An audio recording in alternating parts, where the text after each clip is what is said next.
looks like we are live and probably have been for a couple seconds. I'm going to share this on my page quickly, and you can certainly do the same. And then we will get into the conversation. So for anyone who is just joining us, we're getting ourselves technologically situated, and then we are going to have a Q&A with Monica Kang. Can they hear our audio? They sure should be able to, and we already have one viewer, so usually, yes, audio. If I can hear you and you can hear me, we should be in great shape. Okay. All right. This is the pain part of it, of making people wait and delayed while we're promoting.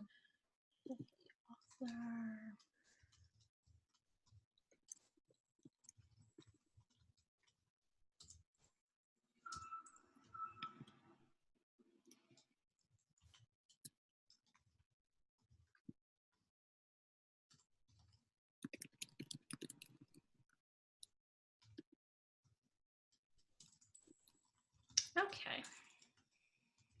I do believe we are live and we are in good shape. So I'm going to pull up my phone so I can monitor our conversation if anyone has questions for us. So super quick, I'm Jenn Grace. I am the founder and CEO of Publish Your Purpose Press.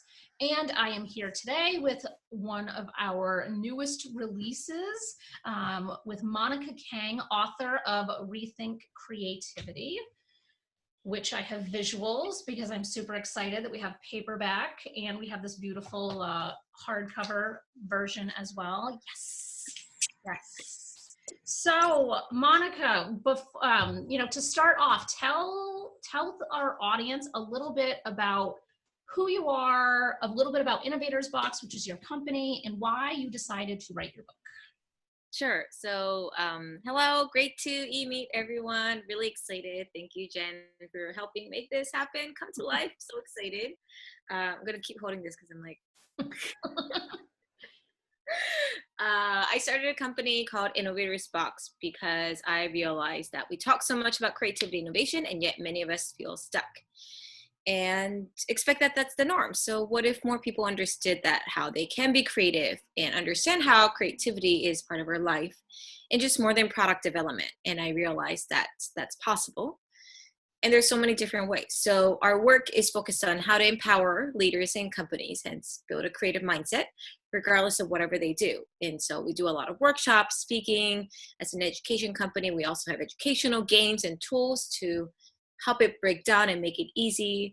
And if any of this sounds like, well, I know I want to be creative, but I don't know how, then that sounds like about right why you mean to talk with us.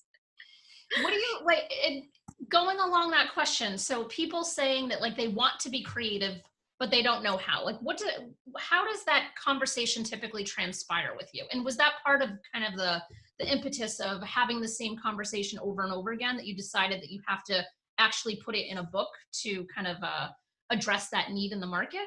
What did that look like? Yeah, that was part of it that came about in recognizing that, I could probably help more people than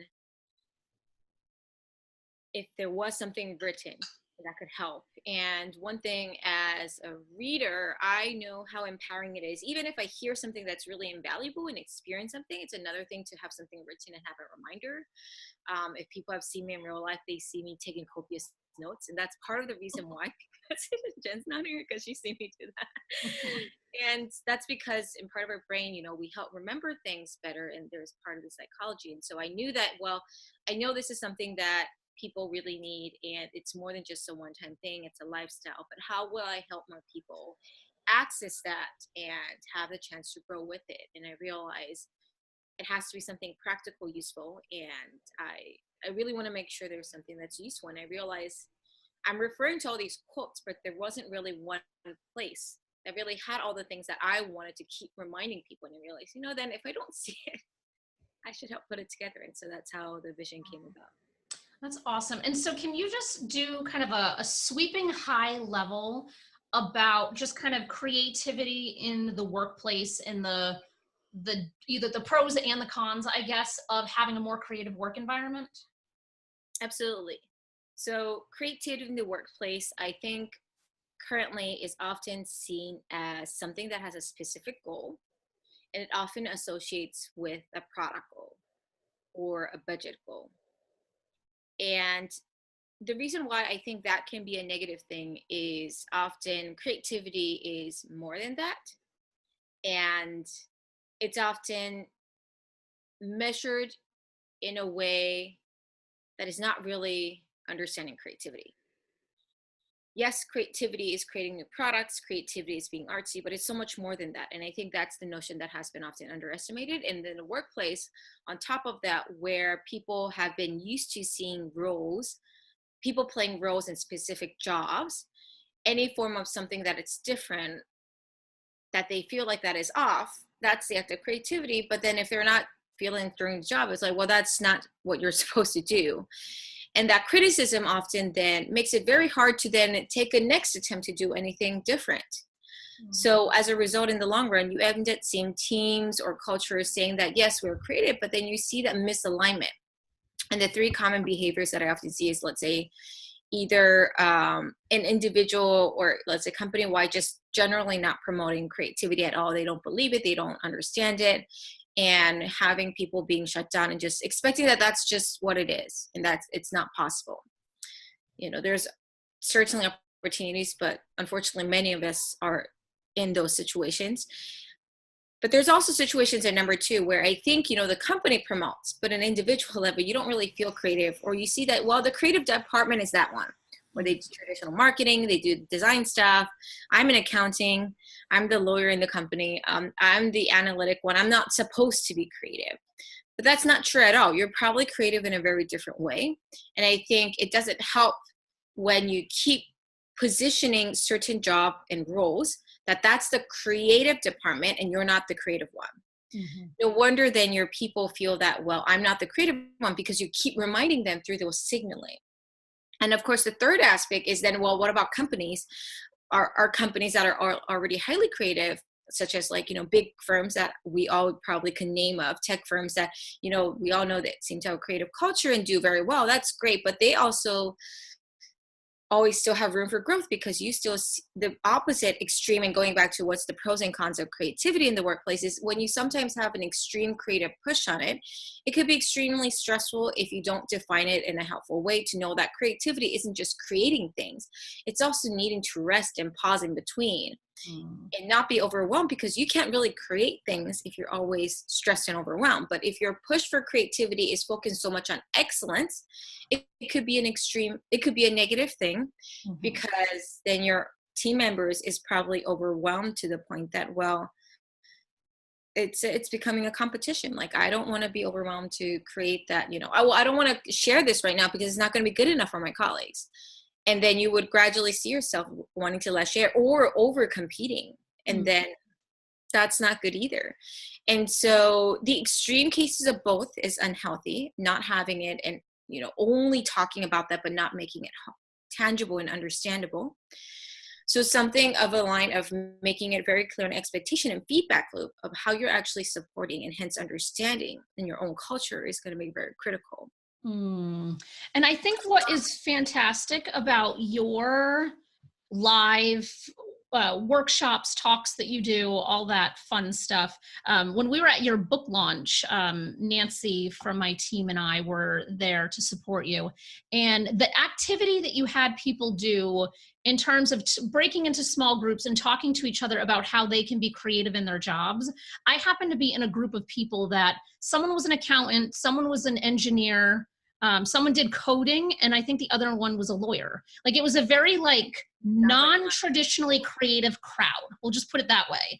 And it was so awesome to hear how you reframed it for people, because I could see them walking away from that conversation saying, I need to take this back to my job with me and find a way that I can be more creative in my actuarial position, which, as you said, is not typically, it's just not a known creative field, but it doesn't have to be that way. So I think that it's just kind of fantastic. And so for those, like, I obviously know the book, I've seen it a million times at this point, but what is the, what's the flow of this? So if somebody said they're listening to us and they say, you know what, I really need to figure out how to add some creativity into my work life, what will the book bring to them in that way? So I'll start with actually sharing back the note of if a question back and answer that. Because as I was writing it, and Jen and you and your team helped me really think through this, it's like, okay, well, Monica, can be so many other books on creativity. Like, what would make it worthwhile to have it something that we put it on paper and, share it with the world? And I think that question really put into play, because I know there's a lot of other books, and, if you're thinking about, well, I get it, I understand creativity is important, I've read all these things, but like, then why would I again have to still get it, even regardless of how I feel? And I would start with that because of that. And fact two, which is, I know most people who want to be creative, as well as people who say that they don't believe, they often feel and say that because I think of time. I don't know how to make time for creativity. I don't have time for creativity. I just don't get the permission of time to be creative. So the time equation is always there. So the whole flow of the book is based on very busy people who have no time and really want practical, thoughtful, but thought-provoking tips and insights that really within a few minutes, or maybe even within a 30-minute read, that you can get real insightful things that will help push you in a way in your own pace. And so, as you might have noticed also, if for those who might have a chance to open, it's in color, because I wanted to add a little bit more fun in the process. And through the flows, I've thought about, to help make it practical, each chapter dives specifically into a particular stereotype that I know is often associated, and I dive deeper and share a twist on how to rethink about that perspective, so that you know how to relate to it. So for instance, like, I think people often think that there is one formula for creativity, and that if you don't fit in, it's wrong. Well, surprise, there is no one perfect formula. That's actually the first chapter. People all talk about the importance of failure, but then companies say, well, we can't be creative because we can't afford to fail. So then I have a chapter, actually the very last one, talking about the 1,000 shades of failure. And then people underestimate that creativity is about more knowledge on the act of being innovative. But I would say, to be innovative, you actually have to know the most important ingredient, which is you. So I share a little bit about how then you have to know about yourself. And so then through each chapter, what I did is also, and this is part of my organization brain, and for those who've seen me in workshops, they might have noticed it. Throughout the chapter, each chapter is broken down into kind of perspective-wise, and help breaking down that, rethinking that model. And then I add some questions so you can actually reflect and work on them and apply. So you actually break it down into words, apply, so that you know how this could be applied, whether as an individual, a team, and a company setting, so that whether you are an employee from bottom up, or if you're a team leader or an executive making decisions, you have things to do. And recap for those who need reminders, as well as tools.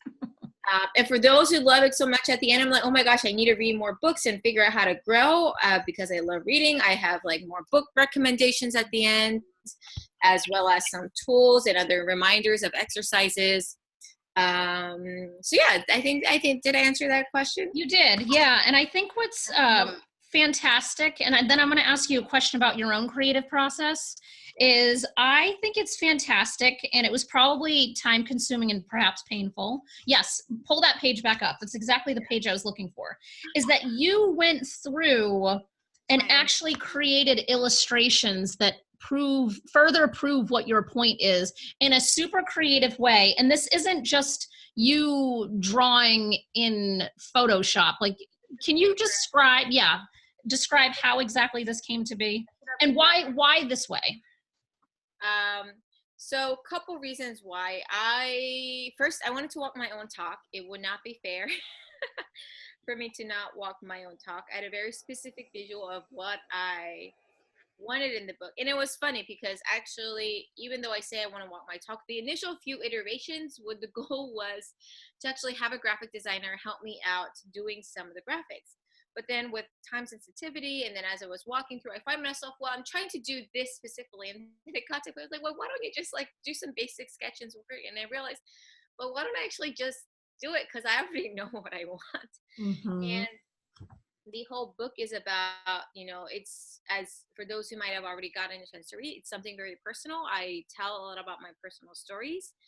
And I realized, it would be a shame for me to talk about the importance of doing all these different acts. And I don't keep challenging myself by actually doing my own walks. So I wanted to do it.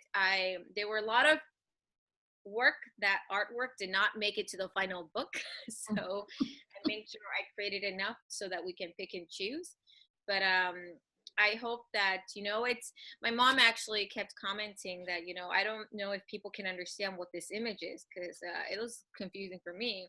So I had to make sure that, like, I'm going to be okay having this in an international press, where no matter who looks at it, there's hopefully something that genuinely resonates, because it's something that I really put my heart together. I spend a lot of weekends putting this, and it's literally putting together scrap papers, and these are often not my first attempt. So I had a couple attempts, and I think the medium of paper was something that I chose because one, back when I was a lot younger, I spent most of my time both in the States and Korea. But when I went to live in Korea, origami paper is something that is quite intimate into Asian culture. And in Korea, most students learn how to make the crane. We make all these simple things. Actually, I still fidget with that when I have a bunch of paper. And it was something very personal, and actually use a lot in my workshop as part of the resources for people to play with. So I was playing with it and actually fidgeting. And so that's where I realized, I should go back to my own history and bring back a medium that I feel really close to. And that's how it came about.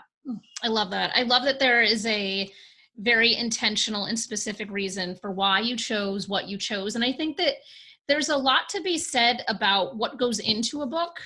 I think that oftentimes the average reader doesn't necessarily think through all of those micro decisions that an author has to make throughout the entire process. And I feel with your process, because this is definitely one of the more creative books that we have published, especially not only because the topic is creativity, but just the layout and how elaborate the layout is and how well designed. Of course, I'm going to be biased here, but how well designed it looks and how it really pops. And I think it's done in such a way that it's easy to follow. It's easy to read. I love those. And I love how your branding is, by the way, with everything kind of matching and coordinating. So tell me a little bit, because we've been talking about the creative process, which makes perfect sense. And sometimes authors can't really articulate what their creative process was. It's just more of sometimes it's like the words came to me and I had to get them down on paper. Yours was far more three-dimensional. So can you explain maybe what one of the more challenging parts of the process, creative or otherwise, was in terms of getting this book to completion? I think probably two things, boredom and patience. Those two don't usually go hand in hand. So please explain more.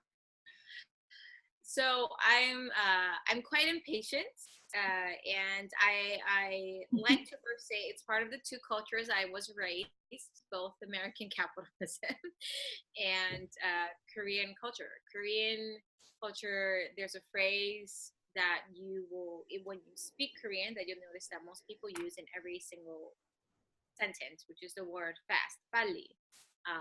And I remember when I was growing up in Korea, I didn't think much about it, but every time I come back and I catch up with my relatives, or I talk with some of my friends, if I had to translate what they are saying to word, it would be something like, hey, Monica, oh, hey, Jen, let's quickly make sure that we finish this episode quickly on time so that we get to quickly catch up and quickly make sure that we, get a bite, because, we quickly want to make sure we enjoy the weather. And it's not that they want to quickly everything. It's more like in the notion of let's enjoy moment. And Mm. let's get this task done so that we can do all these things. But like the word quick is always there. And actually, and as a result, the service industry and the way of response level is quite fast culturally.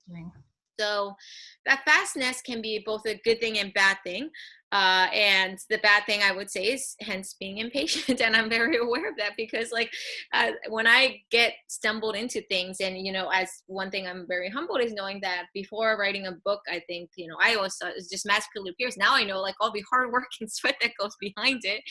And for me to want to things quickly can be good in a way that you can fix things and address it and make sure it goes into the final process. But it could also be in the way that, I'm not fully being understanding of like how long certain things could take or, all the other jazz. And so I think that jazz between when's the right push of it's okay to quickly brainstorm and quickly go through things can be a good, but you don't want to over quick things and not appreciate the pause moments.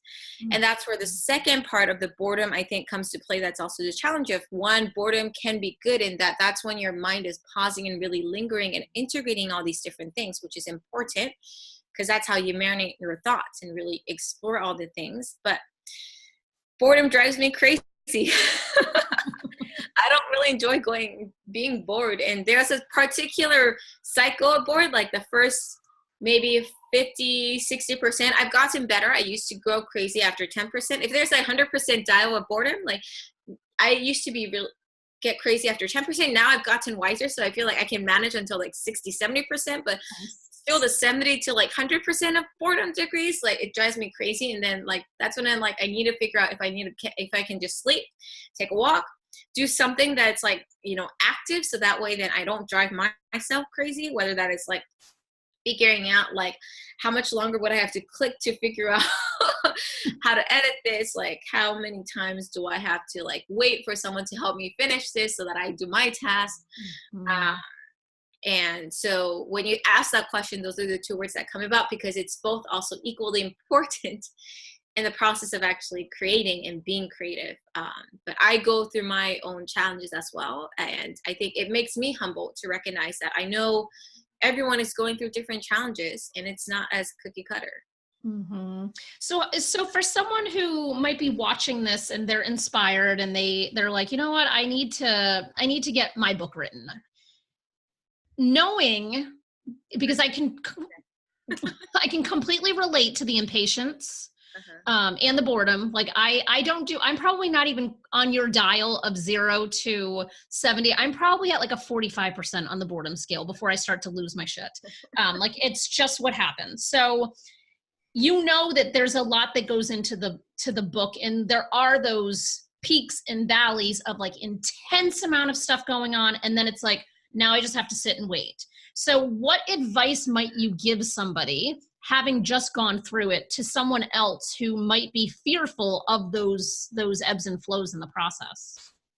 So what stage of person are we advising? I have different advice for different stage. All right. And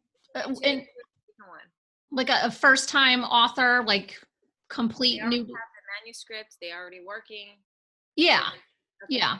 They already have their idea. They have most of their manuscript done. They're just about to embark on the rest of this. Okay. So I think have a big North Star, but know that the way you will get to the North Star might not be what you think it is.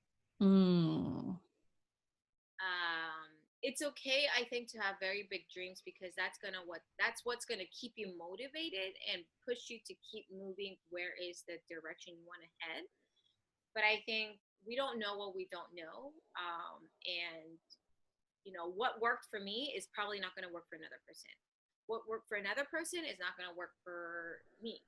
And I think it's equally important. And then along the way, you want to be very clear about what your boundaries are and what your needs are. I think that comes handy. So for instance, in my case, I think I knew early on that like I could have taken an approach where I think kind of doing more things on my own, and I knew that like I would drive myself crazy. And then at the same time, I knew there were certain things that I wanted to be nitpicky and have control over.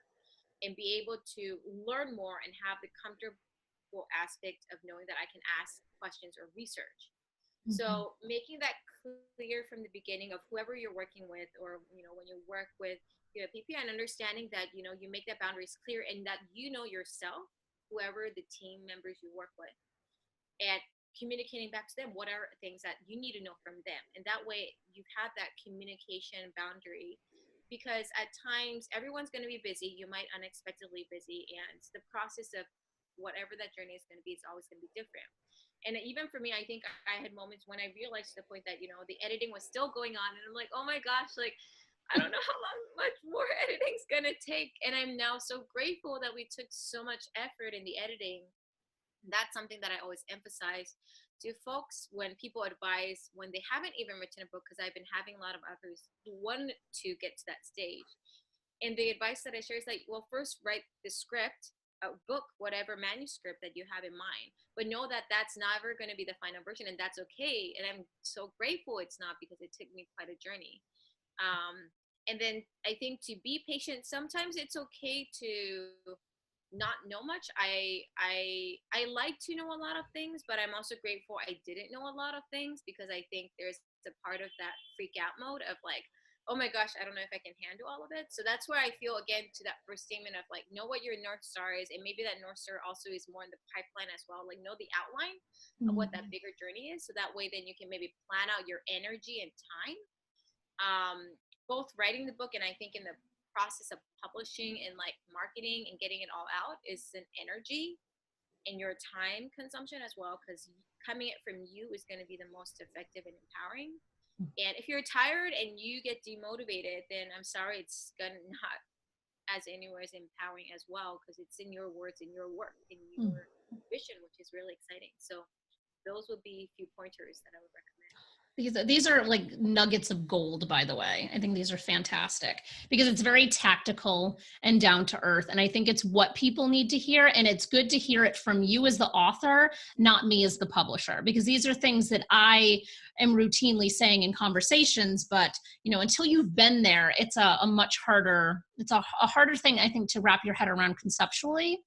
Yeah. And I think if I can add maybe Mm-hmm. two more things, Sure. I think thing is once you know the North Star and know that it's not going to be whatever path it could be, I think just be in the journey of like enjoying whatever you go through. Like, I'm so grateful about all the craziness that happened, because now I'm even more grateful. But now it becomes a story. Like, if let's say I was in a position that there was a graphic designer who ended up actually doing the arts, I might have not pushed myself to think about like, why don't I put my own artwork?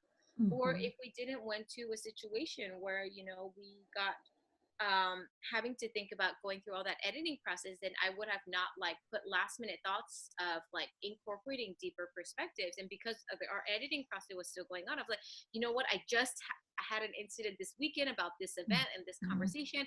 I want to make sure this comment is here. And that actually permitted the book to even go deeper layer through the process. So that all became so much of a more fun journey, and everyone has their own journey that they go through. So I would, enjoy the moment. And when you do get to that moment of getting the word out and the book out, like, make sure you celebrate in a way that you're going to enjoy best. Because I think if it's okay for me to be transparent, I'm sure you hear it from others.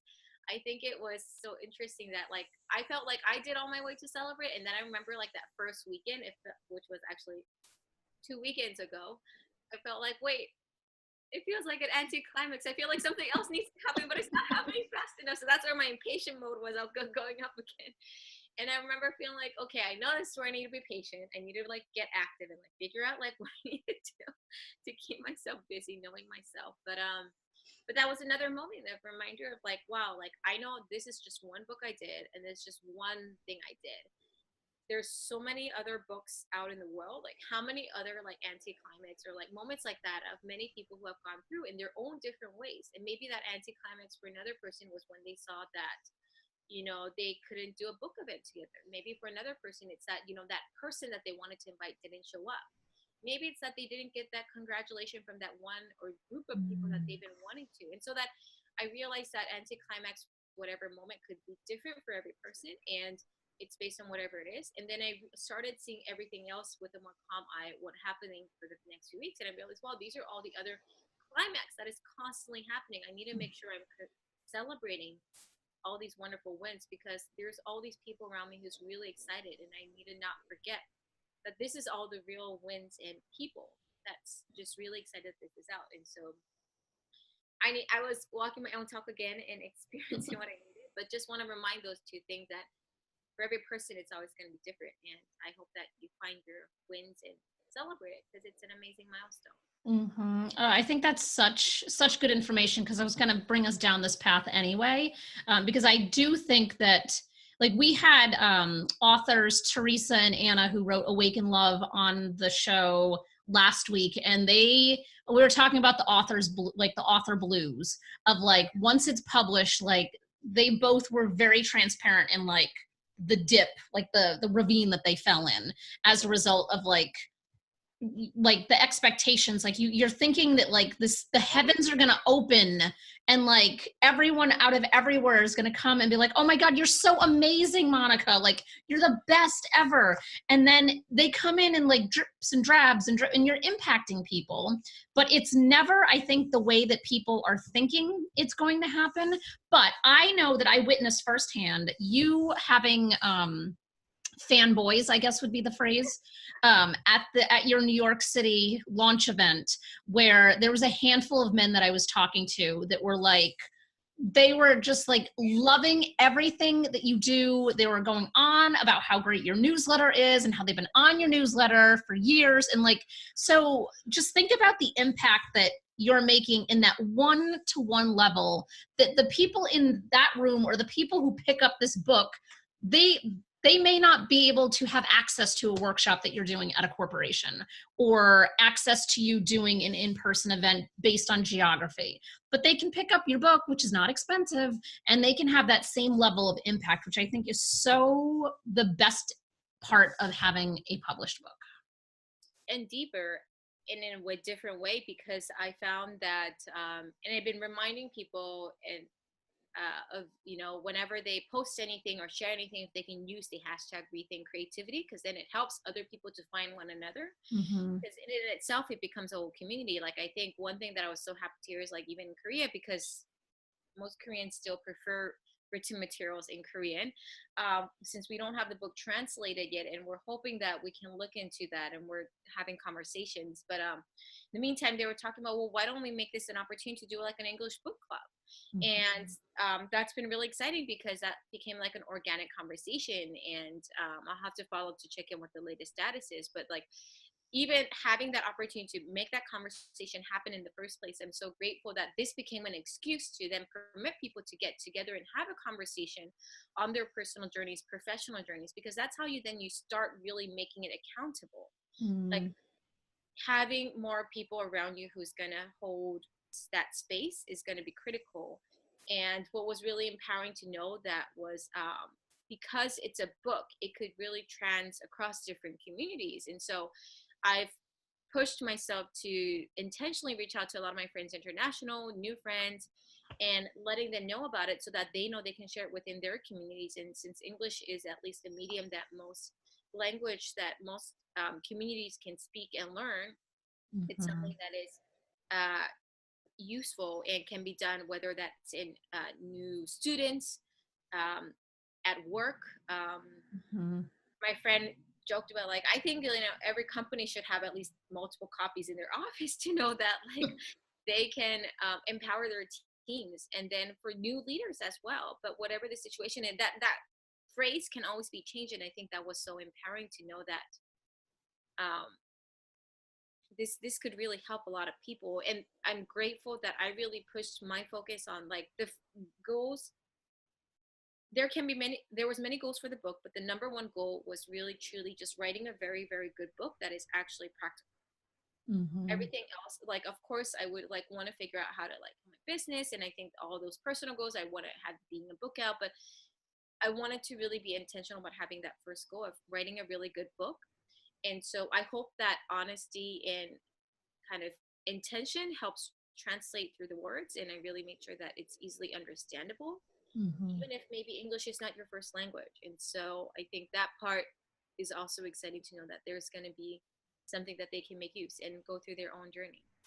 That seems like I would categorize that potentially as like an unexpected outcome. Like you weren't really thinking of having like English book clubs in different international locations using your book. So I definitely think that's kind of like an unexpected outcome. But can you think of any other, as of right now, like your book just launched like 2 weeks ago. So like this is very fresh and new. But as of today, can you think of any other unexpected outcomes that could have have come to be as a result of the book is now out in the market? I think 2 weeks is a little too early for me to say a little bit more, but for me, the unexpected outcome, at least on the author's perspective, is that because I know the work I do and the products I create, even though the intention is that I want to help as many people, I know that not everyone is in a company that could hire me or hire a team. Not everyone is in a budget or in a leadership capacity who can use some of the tools, or in a location that maybe they receive it. And unlike that, the book has been already in an empowering way of reconnecting and connecting with so many new and old people. Like, it was really humbling to like have, actually, especially in the New York and DC and Korea, like particularly in the New York, because I don't often go to New York, even though it is close, and I should try to go back more often. But it was so nice to see a lot of friends that I have not seen, let's say, in 6-7 years, or even friends that I knew since like high school and college, and just seeing something come to life. Like, and that's something that they can come and connect still, because this is something they can benefit, but also so they can come and support. That is very different from all the other offerings and things that I've been doing. And it's so nice that I can finally actually also have something that unexpectedly reconnect with so many other people and connect hence with new people. I think similarly with, like you share that as an example, I think there were other people who sent me messages, whether they like, hey, I've been following you on social media, or I've been reading your stuff for a while, but I'm so glad now you finally wrote a book. Like, everyone goes like, you finally wrote a book, we've been waiting for it. And that's been very humbling and honoring, because I guess I knew what I was hungry for, but I didn't realize what I've been already creating in the past few years, because it's so hard to capture through digital communication. I don't know if people are just saying it to be nice, frankly, or if they really mean it. And when I saw those faces and saw those conversations and messages, I realized, wow, like, I guess there really was hunger. And I'm really glad I took the courage to just put what I honestly wanted to put and share something that I really want to help the world. And I feel like your impact is already being felt. Like, just being in the room in New York with you, like it's clear that you're making an impact. However, I want to somewhat derail us, but I want you to talk about your Spark cards for a second, and then we'll start to kind of wrap up. Because I think one of the things that you're saying is that you've kind of created this, like you've created this ecosphere where people want to be creative. You're providing tools and resources for them to understand creativity. And one of the things that I thought, like, we've been working with you for like 10 months at this point. And we've heard about your Spark cards a bunch of times. I've seen them, like I've seen you post on your InnovatorsBox social media about them, but to see them operating in person was like, I cannot wait to debrief with you and Nancy at a later today, actually, with our ideas around the Spark cards. But can you just share with people a little bit about them? Because I feel like this is something that any business or company could implement without needing to hire you in a big, broad sense, or, they can buy the book and get the Spark cards, because I was like, oh my God, seeing this in action is the best thing ever. So can you just share a little bit more about them and how, like, what in the questions on them, I'd love to know just how on earth you came up with those questions. So I'll start with the latter. The questions I came up with because those are a lot of things I guess I think about naturally. I know my friend, my team told me, like, you shouldn't say this because then it sounds like it was so easy for you, but like, the first draft, I think I probably sat down maybe like in a few days and just put it together, and then I like edited and copy edited, and then like I rewrote and rephrased it. And so I guess coming up with those questions for me wasn't like something that it took months and months. It was more in the process of like, how do I position it? How do I create it and package it in a way that it's actually intentional? Like, how do we make the paper quality? Like, how do we put the text together or design it, the product in a way that it's actually useful and creatively thoughtful so that it can use in different ways. And I guess I'm able to, so this, I forgot this specific quote, but I love, I think it was Picasso who said it when someone asked him if he can sketch something, and he sketched something, and then he said, and the person said how much, and it's like, I think it was like, let's say $10 million. I was like, wait, but I just saw you do it for 10 seconds. Like, yeah, it took me like, 35 years to learn how to do this in 10 seconds. I think that's where I feel about it. It's like, for me, coming up with different questions is not really hard because I've been spending a lot of time thinking about it throughout my entire life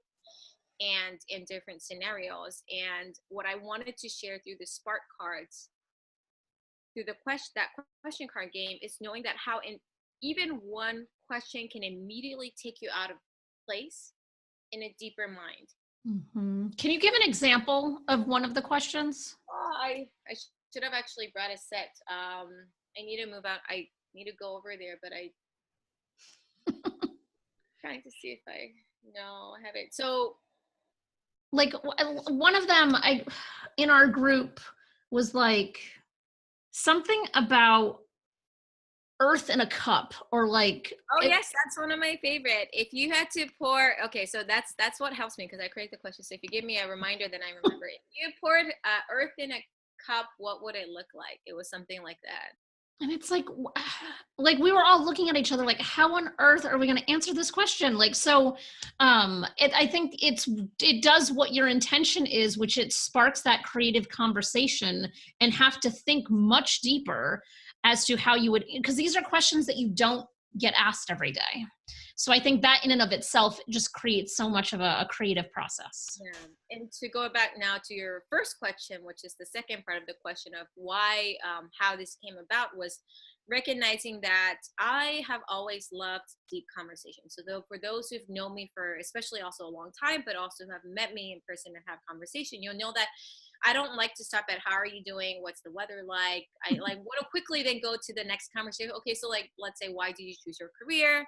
Okay, if you said something, let's say you were interested in that. So why were you really interested in that? Like, I want to really get to know something deeper. And I think because of that curiosity, I love putting people into those mind of like deeper thinking and creative thinking, because that's when you get the general essence, but also share a very important moment of a special unique moment of sharing something vulnerable and something very personal. And I found that that's sometimes when I make the best personal connections. That's when we have shared unique memories. And that's sometimes when we get the best ideas. And I wanted to figure out how can I co-create those moments through a product.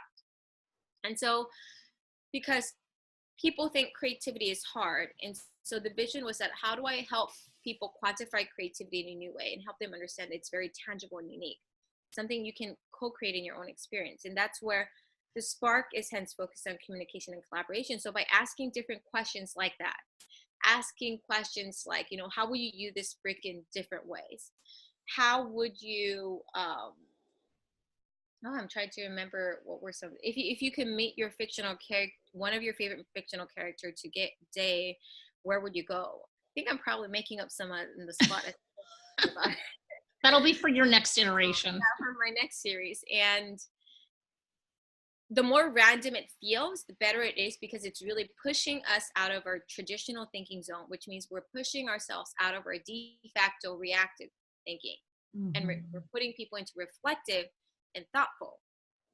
That's probably when we're thinking differently, being creative, being open-minded, and thinking about how to connect in different ways. When you share that moment with people, that's empowering. And when you have a time limit, so you don't give people a lot of time to think about it. Like that's when because I remember going to a speaker event, like maybe last year sometime, and they were looking for volunteers to go up and speak to what your favorite, your best meal in your life was, or something like that.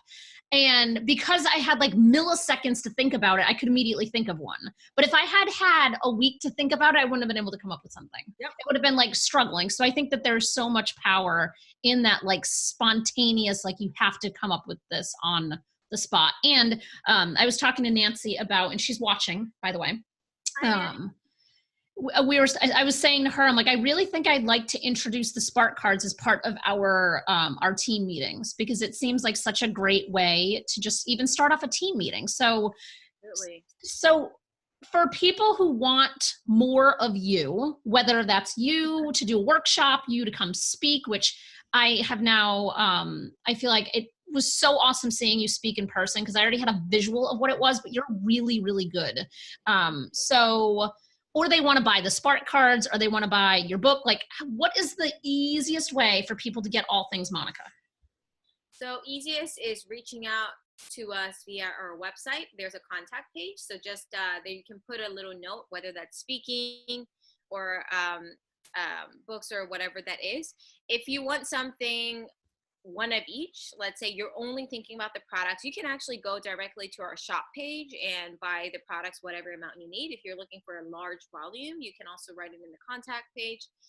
For those who are for educational purposes, like schools, nonprofit who's looking for a large volume, we do give like group discounts. Nice. So I know sometimes that few dollars can make a huge difference in the budget, and we want to make sure that it could reach to those who are in need, because it's really useful in various situations.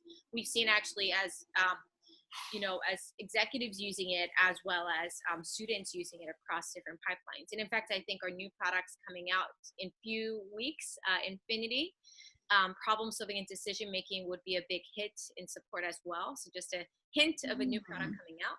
Nice. And for those book as well, if you're just looking for just one or two books, you can buy it on Amazon, which is great. And if you want it for your events and stuff, best speaking related together, reach us at the contact page. And I love connecting with people personally on LinkedIn and social media. So find me there, reach out, say that you want to connect after this. So that way then I know, because I get a lot of requests, but I don't know then how you reached out. Yes. And yeah, that will be the way you can reach out. And so that is how your name is spelt, and that is the name of your company. So that way it makes it easy to find. What is your website address? Look like, if it helps. This is probably flipped. I don't know if it hopefully shows up correctly. I think it's correct. And what is your website? InnovatorsBox.com. INNOVATORSBOX. For those who are not native speakers. This has been so awesome. I loved this conversation, and I so appreciate you. Is there any last thing that you would like anyone to know before we conclude? So two things. One, just if you forget everything and anything, just remember that creativity takes courage. And whether that is you taking that different action of, maybe I don't usually read books, I want to try writing a book or reading a book, that's your act of taking that courage. If you see someone else doing something and you accepting that, that's also an act of courage. So remember that those two come hand to hand, and I'm excited and can't wait to hear your journeys. And the second part is I would love to stay in touch and learn more about your journeys and what you go through. So please share your stories and pictures. Just ask if you can do the hashtag Rethink Creativity, all in one word. So Rethink Creativity. And you already see some pictures that people have been sharing, and that's my only ask. And stay in touch. Awesome. Excited. Oh, thank you so much, Monica. This was awesome. And we will certainly be in touch soon. Thank you everyone for watching. This is done on Facebook Live, but it will be on our YouTube channel shortly. So you can watch it, share it, send it to colleagues or friends who need to learn more about this book. And that'll do it. I will talk to you all soon. Have a great one. Have a good one. Thank you.